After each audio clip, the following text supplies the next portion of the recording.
അസുരവിത്ത് എന്ന നോവലിൻ്റെ 44-ാം ഭാഗമാണ് ഇന്ന് നിങ്ങൾ വായിച്ചു കേൾക്കാൻ പോകുന്നത്. സ്കിപ്പ് ചെയ്യാതെ മുഴുവനായും കേൾക്കാൻ എല്ലാവരും ശ്രമിക്കണം കേട്ടോ. സബ്സ്ക്രൈബ് ചെയ്യാത്തവർ സബ്സ്ക്രൈബ് ചെയ്തതിന് ശേഷം ബെൽ ഐക്കണും കൂടി ആക്ടിവേറ്റ് ചെയ്യാൻ മറക്കല്ലേ. നമുക്ക് കഥയുടെ ഓരോ ഭാഗങ്ങൾ മുടക്കമില്ലാതെ ദിവസവും കേൾക്കാൻ കഴിയുമല്ലോ. എല്ലാവർക്കും നല്ല ഒരു ദിവസം പ്രാർത്ഥനാപൂർവ്വം ആശംസിക്കുന്നു. നമുക്ക് കഥയിലേക്ക് പ്രവേശിക്കാം. റിൻസി മിക്കവാറും എല്ലാ ആഴ്ചകളിലും വീട്ടിലേക്ക് വന്നുകൊണ്ടിരുന്നു. തിങ്കളാഴ്ച കാലത്തെ കൃത്യമായി കോളേജിലേക്ക് പോവുകയും ചെയ്യും. ഒരാഴ്ചയും തന്നെ അവൾ ഒഴിവു ദിവസങ്ങളിൽ കോളേജ് ഹോസ്റ്റലിൽ തങ്ങിയിട്ടില്ല. അവളുടെ കൂടെയുള്ള മറ്റെല്ലാവരും തന്നെ ബീനമോളൊഴികെ ഹോസ്റ്റലിൽ തങ്ങുന്നവരാണ്. അവർ ചിലർക്കൊക്കെ അത്യാവശ്യം അലമ്പുകളും ഉണ്ടെന്ന് പറയുന്നത് കേൾക്കാം. ഒരു ദിവസം കോളേജ് കഴിഞ്ഞു വരുമ്പോൾ ഹോസ്റ്റലിന് മുമ്പിൽ വെച്ച് എലിസബത്തിനെ കണ്ടു. അവൾ കോഴിക്കോട് തന്നെയുള്ള മറ്റൊരു കോളേജിലാണ് അഡ്മിഷൻ എടുത്തത്. വിഷയം മലയാളം. റിൻസി പഠിക്കുന്ന കോളേജിൽ സീറ്റ് പറഞ്ഞു വെച്ചു എന്നാണ് ലോനപ്പൻ ചേട്ടൻ അന്ന് പറഞ്ഞത്. പിന്നെ എന്തു പറ്റിയോ ആവോ വേറെ കോളേജ് നോക്കിയത്. തുക കുറച്ച് കിട്ടിയായിരിക്കും. കേൾക്കുമ്പോൾ വളരെ എളുപ്പം എന്ന് തോന്നുമെങ്കിലും അത്രയൊന്നും എളുപ്പമല്ല മലയാളം പഠിക്കാൻ എന്നാണ് അവൾ പറഞ്ഞത്. അതിന് അവൾ ക്ലാസ്സിലിരുന്നിട്ടുണ്ടോ ആവൂ. ക്ലാസ്സിലിരിക്കുകയും പഠിക്കുകയും ചെയ്യുന്നവർക്കല്ലേ വിഷയത്തിൻ്റെ കടുപ്പവും എളുപ്പവും മനസ്സിലാവുകയുള്ളൂ. ഏതൊക്കെ പുസ്തകങ്ങളാണ് പഠിക്കാനുള്ളതെന്ന് ചോദിച്ചാൽ തന്നെ അവൾക്കറിയുമോ എന്ന് സംശയം. നീ വല്ലപ്പോഴുമെങ്കിലുമൊക്കെ ക്ലാസ്സിൽ പോകാറുണ്ടോ? അതോ വീട്ടിൽ നിന്ന് വന്ന് വെറുതെ ഇങ്ങനെ ചുറ്റിയടിച്ച് നടക്കുകയാണോ? കഴിഞ്ഞ കൊല്ലത്തെ കമ്പനികളെല്ലാം പോയില്ലേ? പുതിയതായി ആരെയെങ്കിലും കിട്ടിയോ? കഴിഞ്ഞ കൊല്ലത്തെ ബത്തേരി കോളേജ് കുമാരൻ സുന്ദരൻ ഇപ്പോഴുമുണ്ടടി. അവൻ അങ്ങനെ വിട്ടുപോകുന്ന ടൈപ്പൊന്നുമല്ല എന്നാണ് തോന്നുന്നത്. ചില അവന്മാർ അങ്ങനെയാണ്. പിടിച്ചാൽ തോട്ടപ്പുഴു പിടിച്ചതുപോലെയാണ്.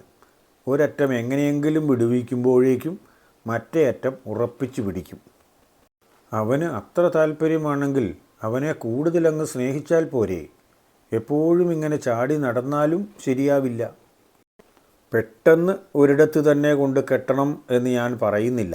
അല്ലെങ്കിലും നിന്റെ സ്വഭാവത്തിന് അത് ശരിയാവുകയുമില്ല.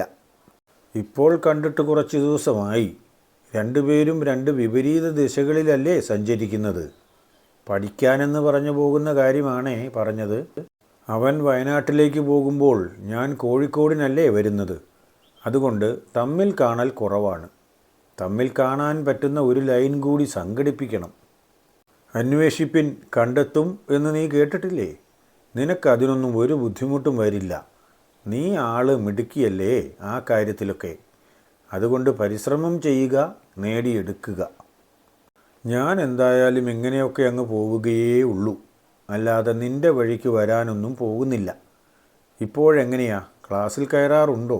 അതോ സ്ഥിരം ക്ലാസ്സിന് പുറത്തുകൂടി നടക്കൽ മാത്രമേ ഉള്ളോ? എലിസബത്തിന് അങ്ങനെ സ്ഥിരമായി മാറാനൊന്നും കഴിയില്ല. എനിക്കൊരു അടിസ്ഥാന സ്വഭാവമുണ്ട്.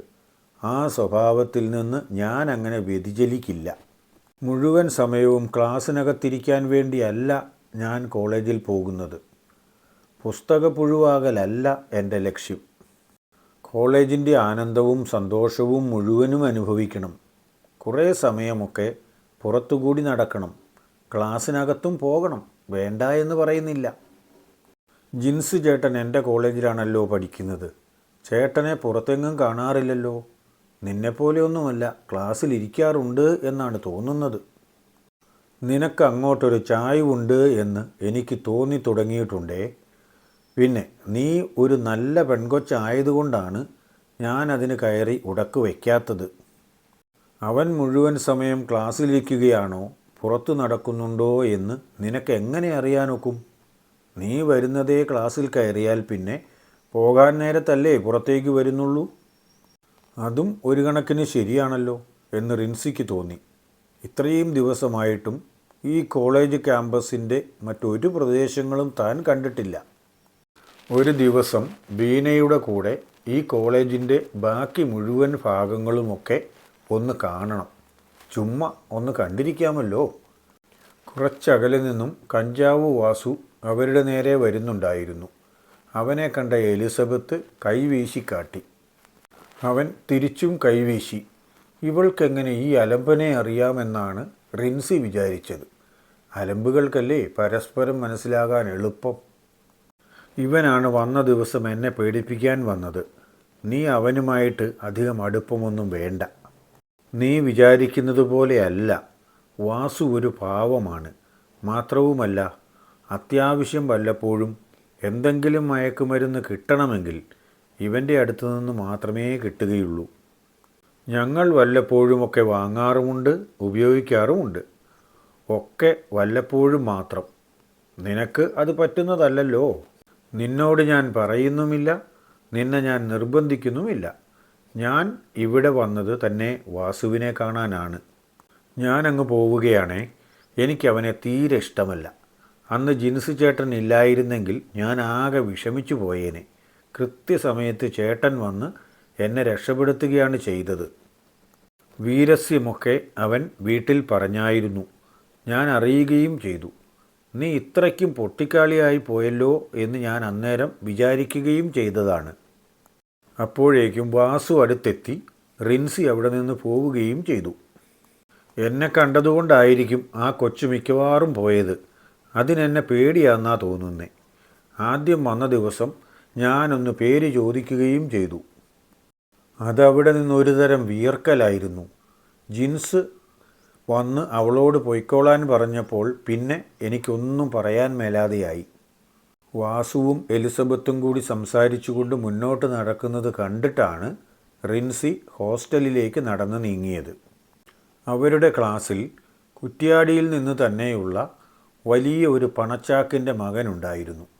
സെബാസ്റ്റ്യൻ എന്ന പേര് ചുരുക്കി സെബാൻ എന്നാണ് എല്ലാവരും അവനെ വിളിക്കുന്നത്. ബീനയുടെ കൂടെ റിൻസിയെ ആദ്യം കണ്ട ദിവസം മുതൽ തന്നെ അവളെ പരിചയപ്പെടണമെന്നും കഴിയുമെങ്കിൽ കൂടുതൽ അടുക്കണമെന്നും അവന് ആഗ്രഹം തോന്നിത്തുടങ്ങി. ആഗ്രഹം സാധിക്കാതിരിക്കുന്തോറും അതിൻ്റെ തീവ്രത കൂടിക്കൂടി വരുമല്ലോ. ഒരിക്കൽ ഒന്ന് സംസാരിക്കുകയെങ്കിലും ചെയ്താൽ കുറച്ചെങ്കിലും സമാധാനം കിട്ടുമെന്ന് സെബാൻ തീവ്രമായി ആഗ്രഹിക്കുന്നു. അതിൻ പ്രകാരം അവളോട് സംസാരിക്കാൻ പല തവണയും ശ്രമിച്ചു. എന്നാലും ആ പരിശ്രമങ്ങളൊക്കെ റിൻസി ചുമ്മാ തട്ടിക്കളഞ്ഞു. സെബാനെ കണ്ടാൽ ആൾ സുന്ദരനാണ്, അല്പം തടി കൂടുതലാണ് എന്ന് മാത്രം. ഏതാണ്ട് ഒരു 85 കിലോ എങ്കിലും കാണും. നല്ല നിറമാണ്, നല്ല സംസാരവുമാണ്. എല്ലാറ്റിനും ഉപരിയായി നല്ല ചിരിയാണ്. അവൻ ആദ്യം ഒരു ദിവസം ബീനയുടെ കൂടെ സംസാരിക്കാൻ വന്നപ്പോൾ അവൻ്റെ ചിരി കണ്ട് മയങ്ങി ഒന്ന് അങ്ങോട്ട് ചിരിച്ചു. അതോടെ അവൻ്റെ പ്രണയം തീവ്രമായി.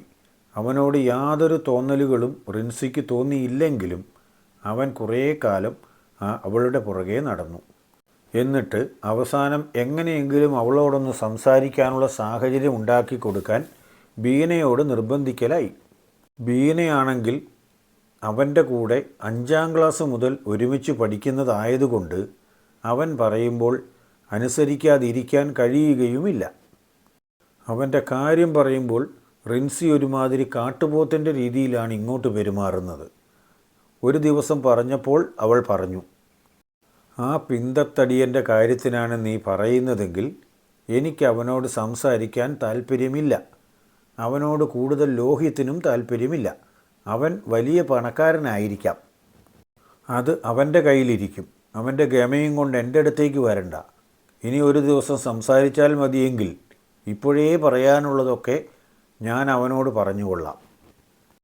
അവന് നിന്നോട് സംസാരിക്കാനുള്ള സൗകര്യമൊന്നാക്കി കൊടുക്കണം എന്ന് മാത്രമേ എന്നോട് പറഞ്ഞുള്ളൂ. ഞാനത് അതേപടി നിന്നോടും പറഞ്ഞു. നിനക്ക് സംസാരിക്കാൻ താല്പര്യമുണ്ടെങ്കിൽ നിനക്ക് പറയാനുള്ളത് എന്താണെന്ന് വെച്ചാൽ അതേപടി അവനോട് പറയാം. തടി മാത്രമേ ഉള്ളൂ, അവൻ ആള് പാവമാണ്. അതെനിക്ക് നേരത്തെ അറിയാം. ഞാൻ 5ാം ക്ലാസ് മുതൽ ഒരുമിച്ച് പഠിക്കുന്നതല്ലേ. അവന് പറയാനുള്ളത് എന്താണെന്ന് വെച്ചാൽ ഒരു ദിവസം വൈകുന്നേരം എന്നോട് പറഞ്ഞോളാൻ പറഞ്ഞു. നമ്മൾ ഹോസ്റ്റലിലേക്ക് പോകുന്ന വഴിക്ക് വെച്ച് സംസാരിക്കാനാണ് അവനോട് പറയേണ്ടത്. എന്നാൽ അങ്ങനെ തന്നെ എന്ന് പറഞ്ഞ് അവൾ പോയി. അന്ന് തന്നെ അവൾ സെബാനെ കണ്ട് കാര്യം പറഞ്ഞു. ഒരു കാര്യം ഞാൻ പ്രത്യേകം പറഞ്ഞേക്കാം. നീ ഉദ്ദേശിക്കുന്നത് പോലെ ഒന്നും അവളുമായി ഒരു പ്രണയബന്ധം സ്ഥാപിക്കാൻ സാധിക്കും എന്നെനിക്ക് തോന്നുന്നില്ല. അവൾക്ക് നിന്നെ തീരെ ഇഷ്ടമല്ല. നിനക്ക് കുറവുകളുണ്ടായിട്ടല്ല, പക്ഷേ ഓരോരുത്തർക്കും ഇഷ്ടം തോന്നാൻ ഓരോ കാരണങ്ങൾ വേണ്ടേ? ആ കാരണം നിന്നിൽ ഇല്ലായിരിക്കും. അതുകൊണ്ട് അവൾ പറയുന്നത് എന്താണെന്ന് വെച്ചാൽ കേട്ടിട്ട് പോരുകയേ നിർവാഹമുള്ളൂ. അല്ലെങ്കിൽ പിന്നെ സംസാരിക്കണ്ട. പ്രതീക്ഷയില്ലെങ്കിൽ പിന്നെ എന്തിനാടാ വെറുതെ വർത്തമാനം പറയാൻ പോകുന്നത്? നിനക്ക് നേരിട്ട് പറയണമെങ്കിൽ പറഞ്ഞോ, കേട്ടോ. ബീന പറഞ്ഞതു പ്രകാരം അന്ന് വൈകുന്നേരം തന്നെ ഹോസ്റ്റലിലേക്ക് പോകുന്ന വഴിയരികിൽ സെബാനും ഒരു ചങ്ങാതിയും കാത്തു നിൽക്കുന്നുണ്ടായിരുന്നു. അകലെ നിന്നേ അവരെ കണ്ട ബീന റിൻസിയോട് വിവരം പറഞ്ഞു. അപ്പോൾ അവൾ പറഞ്ഞു, അവളും കണ്ടിട്ടുണ്ടായിരുന്നു. കാണാൻ മാത്രമുള്ള ആളുണ്ടല്ലോ, പിന്നെ എന്താ എളുപ്പത്തിൽ കാണാൻ മേലേ. അവർ നടന്ന് അടുത്തെത്തിയപ്പോഴേക്കും അവർ രണ്ടുപേരും മരത്തിൻ്റെ ചുവട്ടിൽ നിന്നും റോഡിലേക്ക് ഇറങ്ങി വന്നു. യാതൊരു മുഖവുരയുമില്ലാതെ സെബാൻ നേരിട്ട് സംസാരം തുടങ്ങി. എനിക്ക് റിൻസിയോട് മാത്രമായി ഒരു കാര്യം പറയാനുണ്ടായിരുന്നു. അതിനുവേണ്ടിയാണ് ഞാനിവിടെ കാത്തുനിന്നത്. റിൻസി കൈകൊണ്ട് ആംഗ്യം കാണിച്ചു, പോരട്ടെ പോരട്ടെ എന്ന്. എനിക്ക് റിൻസിയെ കണ്ട കാലം മുതൽ വലിയ ഇഷ്ടമാണ്. വെറുതെ ഇഷ്ടം കാണിച്ച് നടക്കാൻ വേണ്ടി മാത്രമല്ല, പാട്ടുപാടി പ്രണയിച്ച് നടക്കാനും അല്ല. ഒരു ജീവിതമുണ്ടാകുമ്പോൾ ഒരുമിച്ച് ജീവിതമാകുന്ന വഞ്ചി തുഴയാൻ വേണ്ടിയാണ്. അതിനുവേണ്ടി പറ്റിയ ആൾ താനാണ് എന്ന് എൻ്റെ മനസ്സിൽ തോന്നി. അതുകൊണ്ട് ആ കാര്യം റിൻസിയോട് പറയാം എന്ന് വിചാരിച്ചാണ് ഇപ്പോൾ ഇവിടെ കാത്തുനിന്നത്. മുഖവുരയില്ലാതെ ഞാനത് പറയുകയും ചെയ്തു.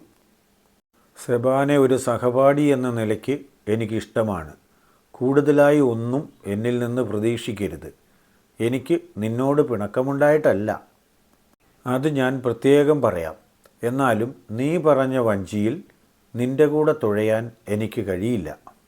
കാരണം നേരത്തെ തന്നെ ഞാൻ ഒരാൾക്ക് വാക്ക് കൊടുത്തു പോയതാണ്. അതുകൊണ്ട് ഇനി ആ വാക്ക് മാറണമെങ്കിൽ ഞാൻ തന്നെ ഇല്ലാതെയാകണം. സെബാൻ്റെ മുഖം വാടി. അവൻ്റെ സ്വതവേ പുഞ്ചിരിക്കുന്ന മുഖം വാടിയപ്പോൾ കാണാൻ ഒരു ഭംഗിക്കുറവ്. എന്നാലും ഇതല്ലാതെ തനിക്കൊന്നും പറയാനും കഴിയില്ല. നിന്റെ മുഖം വാടുകയൊന്നും വേണ്ട സെബാനെ. ആ മുഖത്ത് പുഞ്ചിരി ഉള്ളത് തന്നെയാണ് കാണാൻ ഭംഗി. നമ്മൾ ആശിക്കുന്നതെല്ലാം കിട്ടിക്കൊള്ളണമെന്നില്ലല്ലോ. അല്ലാത്തപ്പോഴും നമ്മൾക്ക് സാധാരണ പോലെ തന്നെ മറ്റുള്ളവരുടെ മുൻപിൽ നിൽക്കാനും അവരോട് സംസാരിക്കാനും പെരുമാറാനും കഴിയണം. എന്നെക്കാളും നല്ല മിടുക്കിയായ ഒരു സുന്ദരി കുട്ടിയെ തൻ്റെ കൂടെ വഞ്ചി തുഴയാൻ കിട്ടും. അതുകൊണ്ട് നീ ഒരു കാരണവശാലും വിഷമിക്കേണ്ട. സന്തോഷത്തോടെ പോയിക്കൂ. അവസാനം പറഞ്ഞ വാക്കുകൾ അവൻ്റെ മനസ്സിന് സന്തോഷം ഉണ്ടാക്കി. അവൻ അവർക്ക് മനോഹരമായ ഒരു പുഞ്ചിരി സമ്മാനിച്ചിട്ട് തിരിച്ചു പോവുകയും ചെയ്തു. അവൻ ഒരു പാവമാണ്, അവന് നല്ലതേ വരൂ എന്നാണ് റിൻസിക്ക് അപ്പോൾ തോന്നിയത്. കഥ വായിക്കുകയും കേൾക്കുകയും ചെയ്യുമ്പോൾ നിങ്ങൾക്ക് തോന്നുന്ന അഭിപ്രായങ്ങളും നിർദ്ദേശങ്ങളും താഴെ കമൻ്റായി രേഖപ്പെടുത്തണേ.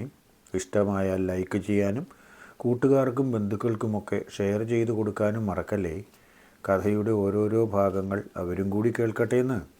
കഥയുടെ അടുത്ത ഭാഗം നാളെ തന്നെ പോസ്റ്റ് ചെയ്യും. സാധാരണ പോലെ ഉച്ചതിരിഞ്ഞ് 2:30 തന്നെ.